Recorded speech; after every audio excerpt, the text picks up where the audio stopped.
The Adventures of Tom Sawyer, Part 2 of Chapter 1, 1876. Written by Mark Twain, read by Clay Shannon. Another pause, and more eyeing and sidling around each other. Presently they were shoulder to shoulder. Tom said, "Get away from here." "Go away yourself." "I won't." "I won't either."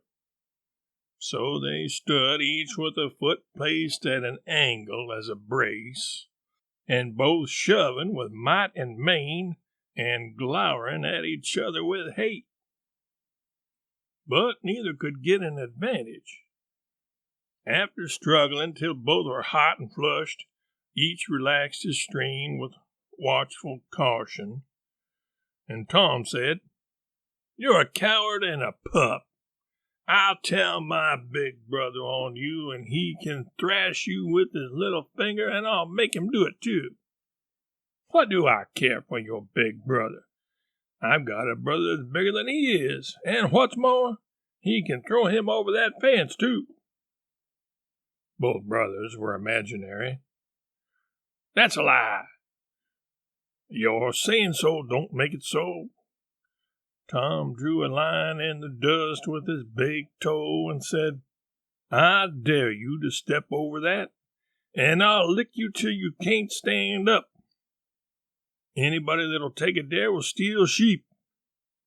The new boy stepped over promptly and said, "Now, you said you'd do it, now let's see you do it.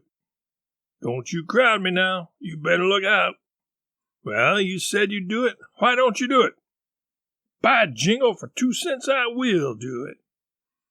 The new boy took 2 broad coppers out of his pocket and held them out with derision. Tom struck them to the ground.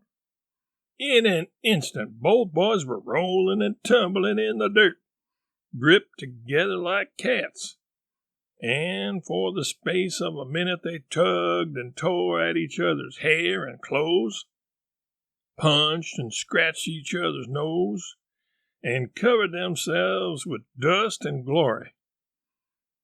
Presently the confusion took form, and through the fog of battle Tom appeared, seated astride the new boy and pounding him with his fists. "Holler enough," said he. The boy only struggled to free himself. He was crying, mainly from rage.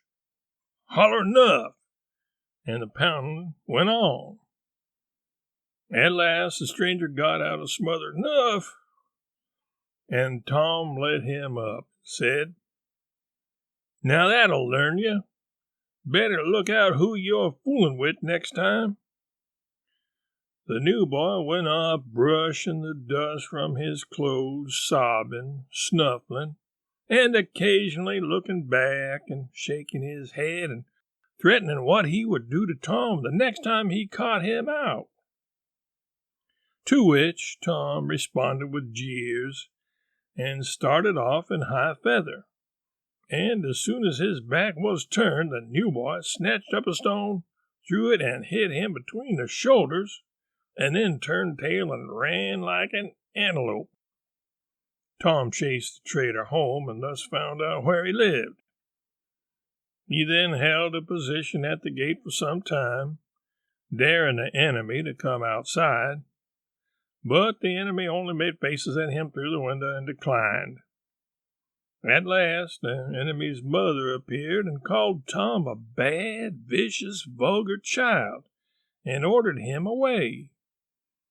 So he went away, but he said he'd 'lowed to lay for that boy.